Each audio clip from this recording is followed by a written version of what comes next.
ये मेरा वचन है, मेरा वचन ही है शासन। नमस्कार दोस्तों, स्वागत है आप सबका आपके इस YouTube चैनल पर। आज के इस वीडियो में हम जानेंगे the warrior queen of Malwa, Rajmata Ahilyabai Holkar के बारे में, और जिनसे हर कोई परिचित है, और जो नहीं तो इंदौर जैसे तेज़ रफ्तार के साथ विकसित होती हुई शहर के हर सांस में उनका नाम बसा है। अगर आप इंदौर को जाओगे तो आप अहिल्याबाई होलकर के बारे में ज़रूर जान पाओगे। और उनकी ख्याति इतनी बड़ी है जिसके चलते उनकी तुलना विश्व के काफ़ी प्रसिद्ध रानियों के साथ की जा सकती है, जैसे कि कैथरीन द ग्रेट, एलिजाबेथ और मार्गरेट आई। और महारानी अहिल्या देवी के सम्मान में काफ़ी प्रसिद्ध कवि जोना बैली ने 1849 में कुछ इस तरह से संबोधित कहते हुए लिखा था, in later days from Brahma came to rule our land, a noble dame kind was her heart and bright her fame, Ahilya was her honoured name.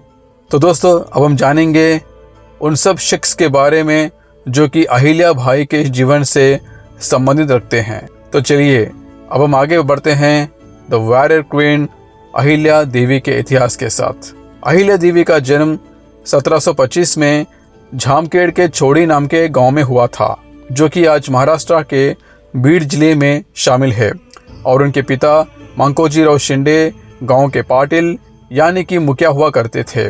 और उस समय लड़कियों का पढ़ना लिखना नहीं था, मगर उनके पिता मंकोजीराव ने अहिल्या देवी का घर पर ही उनकी पढ़ाई और लिखाई जैसे शिक्षा का अभियान पूरा किया।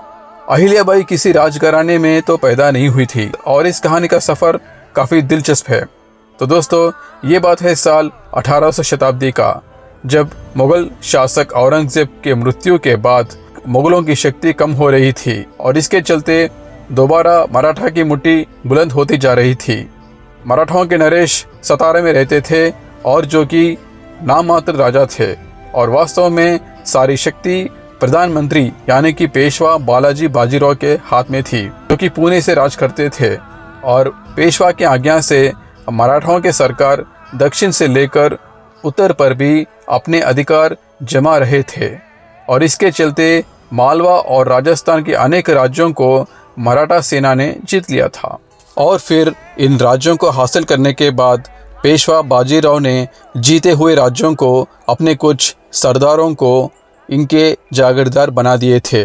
इनमें से थे मल्हारराव होलकर, जिन्हें 1730 में मालवा की जागीर दी गई थी। और फिर उन्होंने इंदौर को अपनी राजधानी बनाते हुए एक स्वतंत्र होलकर के राज्य की स्थापना की। मल्हारराव होलकर के एकमात्र पुत्र थे खांडेराव, और खांडेराव को राजकाज में कोई दिलचस्प नहीं थी। उनके पिता के जैसे पराक्रमी भी नहीं थे, और उनका स्वभाव भी काफ़ी अलग था। और इन्हीं कारणों के चलते वे एक पुत्र वधू चाहते थे, जो कि उनके पुत्र और सारे राजकाज को संभाले। फिर एक दिन शाम का समय था, जब मल्हारराव होलकर अपने कुछ कार्यों को निपटाते हुए उनके राज्य की ओर बढ़ रहे थे, और उनकी नज़र एक बालिका पर पड़ी, जो कि काफ़ी श्रद्धा से शिव जी की पूजा में लीन रहती है। और मल्हारराव को उस बालिका के चेहरे में काफ़ी शांत और तेजस नज़र आता है।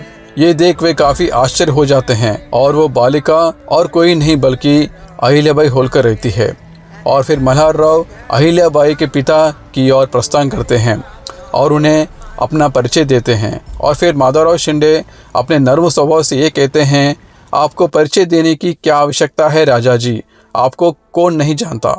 और फिर मल्हारराव होलकर उनका प्रस्ताव रखते हुए माधवराव से ये कहते हैं कि वो उनके बेटी के लिए उनकी बेटी का हाथ चाहते हैं। और इस प्रस्ताव को माधवराव शिंदे स्वीकार करते हैं, और फिर मात्र 8 साल की उम्र में अहिल्याबाई का विवाह हो जाता है। मगर इसके बाद अहिल्याबाई के जीवन उतना सरल नहीं होने वाला था। शादी के बाद उन्होंने अपने ससुराल में अपने कोमल स्वभाव से सभी का मन जीत लिया, और एक तरफ उनके सांस की सेवा करती हुई, और दूसरी तरफ उनके ससुर के प्रोत्साहन के साथ सारे राजकाज को भी संभाला। इस बीच उन्हें एक पुत्र मालेराव और एक पुत्री मुक्ताबाई हुए, लेकिन उनके पति खांडेराव का स्वभाव में कोई बदलाव नहीं आया, और उन्होंने बहुत प्रयास भी किया था। और फिर समय बीतता गया, खांडेराव में बदलाव आता है, खांडेराव धीरे धीरे राजकाज में दिलचस्पी दिखाना शुरू करते हैं और फिर अपने आप को पराक्रमी साबित करने के लिए एक दिन महाराजा सूरजमल जट के साथ कुंभेर के युद्ध में तोप के गोली का शिकार बनते हैं और फिर वीर गति को प्राप्त होते हैं। और फिर ये जानने के बाद अहिल्याबाई मात्र 29 वर्ष की आयु में विधवा हो जाती है और अपने पति के साथ सती बनना चाहती है, मगर उनके ससुर ये कहते हैं कि बेटी, मेरा पुत्र तो अभी नहीं रहा, अब तुम्हें ही सारे परिवार और राजकाज को संभालना होगा। और फिर अहिल्याबाई राजकाज और परिवार के सदस्यों के खुशहाली के लिए अपनी आंसुओं को पहुंचती है। और फिर कुछ समय बाद 1766 में मल्हारा होलकर चल बसे। और फिर इन परिस्थितियों में अहिल्याबाई उनके पुत्र मानेराव को राजा घोषित करती है, मगर मानेराव ज़्यादा समय तक राज गद्दी को संभाल नहीं पाए क्योंकि एक दिन उनका स्वास्थ्य काफ़ी बिगड़ जाती है और फिर वे उठने की परिस्थिति में भी नहीं रहते। और फिर अप्रैल 1767 में मात्र 28 साल के आयु में उनका स्वर्गवास हो जाता है। अहिल्याबाई को उनके एक लौते पुत्र के मृत्यु का अपार दुख होता है, लेकिन प्रजा के प्रति उनके कर्तव्य को ध्यान में रखते हुए उन्होंने स्वयं राजकाज को संभालना शुरू किया। और फिर उनके राज्य के पुराने अधिकारी चंद्रचूड़ पेशवा के विश्वास पत्रा रघोबा को पत्र लिखते हुए कहते हैं कि इस समय होलकर राज स्वामीहीन है, अगर आप चाहते हैं तो आपकी सेना के साथ होलकर राज्य को हासिल कर सकते हैं। इसके चलते रघोबा इसके लिए तैयार हो जाता है और फिर इस बात की पुष्टि अहिल्याबाई को हो जाती है।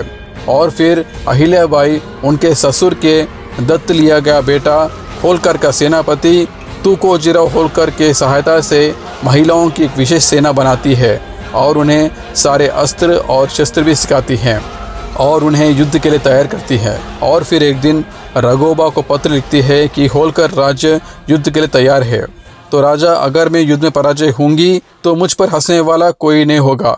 यदि आप मेरे इस महिलाओं की सेना से हार जाएंगे तो लोग ज़रूर आप पर हंसेंगे। ये पढ़कर रघोबा गहरी चिंतन में पड़ जाता है और युद्ध से हटने का निर्णय करते हुए राजमाता अहिल्याबाई को पत्र लिखता है कि मैं तो आपके बेटे के मृत्यु के प्रति श्लोक प्रकट करने के लिए होलकर को आने वाला था। इस बात से राजमाता ये कहती है कि श्लोक प्रकट करने के लिए सेना की क्या आवश्यकता है।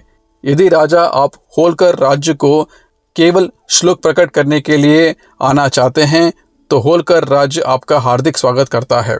और इसके साथ अहिल्याबाई ने इस समस्या का हल बिना युद्ध के ही निकाल दिया। और यही नहीं, उनके शासनकाल में मालवा पर किसी ने आक्रमण करने का साहस भी नहीं किया।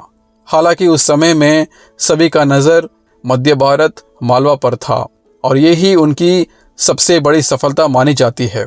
और इस बात की पुष्टि से उनकी कीर्ति दूर दूर तक फैल गई। इसके बाद ये भी घोषित कर दिया गया था कि अब से होलकर राजकाज को वो एक राजमाता के तौर पर संभालेगी। और फिर उन्होंने अपने राजकाज से अपने सारे प्रजा को काफ़ी संतुष्ट किया। और फिर कुछ सालों बाद उन्होंने अपने राज्य को इंदौर से तीर्थ स्थल महेश्वर को बदला और राजमाता अहिल्या देवी उनके राज्य के सभी राज कार्यों को यहीं से चलाना शुरू किया।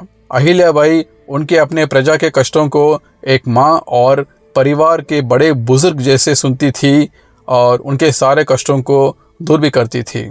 और ये ही नहीं, उन्होंने अपने राज्य से डाकू और बिंडारियों का संकट मिटा दिया जो कि जंगलों के उन मार्गों द्वारा यात्रियों को लूटा करते थे। उन्हें राजमाता अहिल्याबाई ने अपने विवेक से उन्हें बदलकर उन्हें उस राहों का मार्गदर्शन भी बना दिया। और इस तरह से जंगलों में रहने वाले उन जीव जातियों जैसे कि भील और गोंड उनके राज्य में शांति से रहने लगे। और अहिल्या देवी अपने राज्य में और भी बहुत सारे कार्य करती हुई अपने राज्य को मजबूत करने लगी। राजमाता अहिल्याबाई ने अपने राज्य में इंदौर से लेकर महेश्वर तक सड़क के मार्ग के दोनों तरफ छायादार वृक्ष लगाए, जगह जगह कुओं का निर्माण किया। और ये ही नहीं, उन्होंने यात्रियों के लिए विश्राम घर भी बनवाए। और उनके नए राज्य महेश्वर में उन्होंने कई अभियानों का श्रीकार भी किया, जैसे कि शिक्षा, संगीत, कला और व्यापार। और उनके राज्य में मराठा कवि मोरोपंत त्रिंबक पिंगले, शाहिर अनंत पंडी और संस्कृत पंडित कुशाली राम उनके राज दरबार की शोभा बढ़ाते थे और राजमाता अहिल्याबाई ने महेश्वर में वस्त्र उद्योग का भी स्थापना की थी, जो कि आज भी महेश्वरी साड़ियों के लिए काफ़ी प्रसिद्ध है। राजमाता अहिल्याबाई ने केवल अपने राज्य में ही नहीं बल्कि पूरे देश में धार्मिकता का उदाहरण दिया। अहिल्याबाई बचपन से ही धार्मिक कार्यों में काफ़ी रुचि रखती थी और वे एक परम शिव भक्त थी और उन्होंने पूरे भारत देश में कश्मीर से लेकर दक्षिण भारत तक उन्होंने कई धार्मिक कार्य किए, जैसे कि कुओं का निर्माण, यात्रियों के लिए विश्राम घर और कई धार्मिक त्योहारों का प्रयोजक भी बनी। यही नहीं बल्कि उन्होंने सारे भारत के कई मंदिरों का पुनः निर्माण भी किया, जैसे कि बद्रीनाथ, ओमकारेश्वर, द्वारका, रामेश्वर, पूरी। इनमें से काफ़ी प्रसिद्ध था काशी विश्वनाथ जी का मंदिर, और जिसे औरंगजेब ने 111 साल पहले सन 1769 में नष्ट किया और फिर अहिल्याबाई ने इस मंदिर का पुनः निर्माण सन 1780 में किया था। और इस तरह से उन्होंने अपने जीवन काल में धर्म और पुण्य के कार्य करते हुए सन 1795 में इस लोक से अलविदा कर गई और उनके राज्य में उनके मृत्यु की खबर तेजी से हवा के जैसे फैल गई और प्रजा के आंसू पानी की तरह बहने लगे। अहिल्याबाई, जिन्हें वो अपने माँ के जैसे पूछते हैं और जो कि उनके परिवार की मुख्य सदस्य थी, वो अब उनके बीच ना रही। इस तरह से योद्धा रानी और राजमाता अहिल्याबाई की उनकी कीर्ति दूर दूर तक फैलने के बाद भी महारानी अहिल्याबाई इतिहास के पन्नों में कहीं खो गई।